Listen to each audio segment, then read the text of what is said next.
بسم اللہ الرحمن الرحیم۔ میں ہوں عنایت اللہ کاشف ایڈوکیٹ اور آپ دیکھ رہے ہیں لیگل انفارمیشن میں خوش آمدید۔ آج ہم بجٹ پر بات کریں گے، EOBI کے بجٹ پر بات کریں گے، اکاؤنٹس پر بات کریں گے اور آڈٹ پر بات کریں گے۔ اور یہ EOBI کا جو ادارہ ہے، آپ کے علم میں ہے کہ یہ employees old age benefits act 1976 کے تحت قائم ہے، اور تمام تر جو اس کی رولز ہیں، ریگولیشن ہیں، وہ آگے چل کے ہم آپ کے ساتھ ڈسکس کریں گے۔ لیکن سب سے پہلے بنیادی چیز ہوتی ہے قانون، قواعد آتے ہیں بعد میں۔ پہلے قانون کو سمجھنے کی ضرورت ہوتی ہے کہ قانون کیا کہتا ہے، قانون کی منشا کیا ہے۔ تو پھر آج ہم بات کریں گے بجٹ پہ، اکاؤنٹس پہ اور آڈٹ پہ۔ موضوع کی جانب بڑھنے سے پہلے تمام احباب سے استدعا ہے کہ چینل کو سبسکرائب کر لیں، بیل آئیکن کو پریس کر دیں، ویڈیو کو شیئر کر دیں۔ تو جناب دوستو، سب سے پہلے section 19 employees old age benefits act 1976 وہ کہتا کیا ہے؟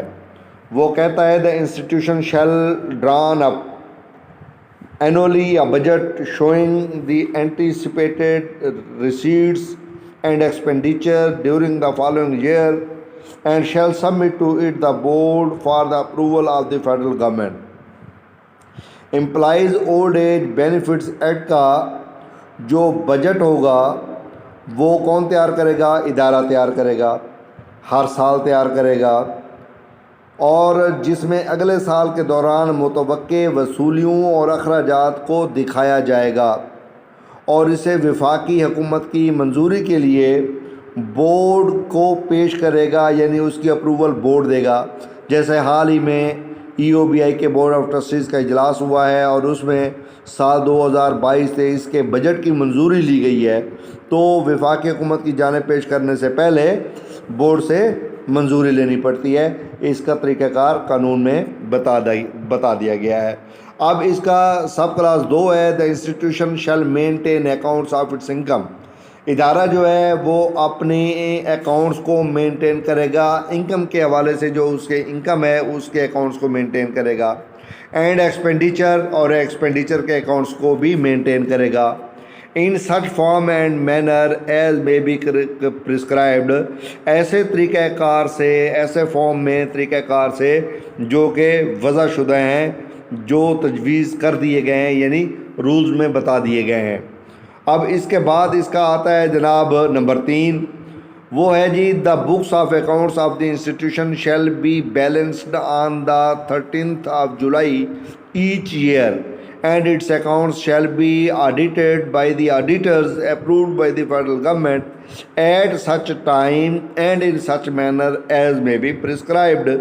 اب ادارے کے جو حساب کتاب کی بکس ہیں، ہر سال 30 جون کو ان کو بیلنس کیا جائے گا، ان کو متوازن کیا جائے گا، اور اس کے اکاؤنٹس کا آڈٹ وفاقی حکومت کے منظور شدہ آڈیٹرز کے ذریعے اس وقت کرایا جائے گا، اور اس طریقے سے کرایا جائے گا جو کہ تجویز کیا گیا ہو، یعنی جو رولز میں بتایا گیا ہے اس کے طریقہ کار کے مطابق ان کو کیا جائے گا۔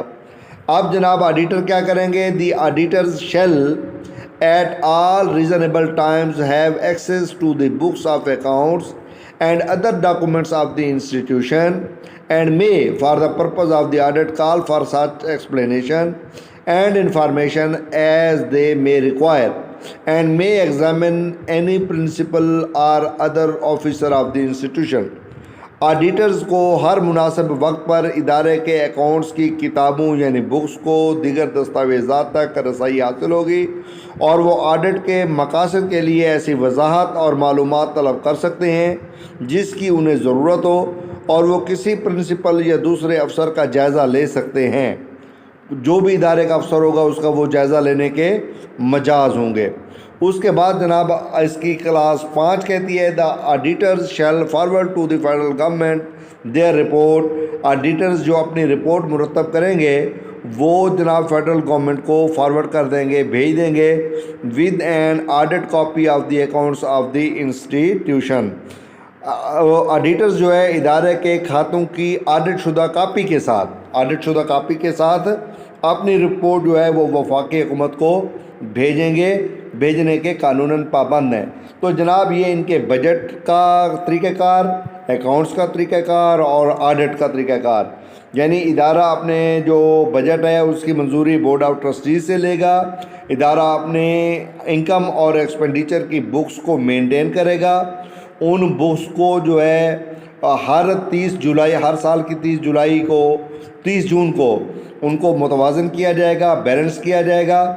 ایڈیٹر جو ہے ان کو ایکسیس کر سکتے ہیں، جانچ سکتے ہیں، اس ایکسپلینیشن کال کر سکتے ہیں، انفارمیشن طلب کر سکتے ہیں، دیکھ سکتے ہیں، اور پھر وہ جو آڈٹ کی کاپی ہوگی اکاؤنٹس کے ساتھ وہ انسٹیٹیوشن جو ہے وہ آڈیٹر بھیج دیں گے وفاقی حکومت کو۔ تو اس کا یہ طریقہ کار مرتب کیا گیا ہے 1976 کا employees old age benefits act کی دفعہ 19 میں یہ تمام تر طریقہ کار بیان کیا گیا ہے جو ہم نے آپ کے ساتھ شیئر کیا ہے۔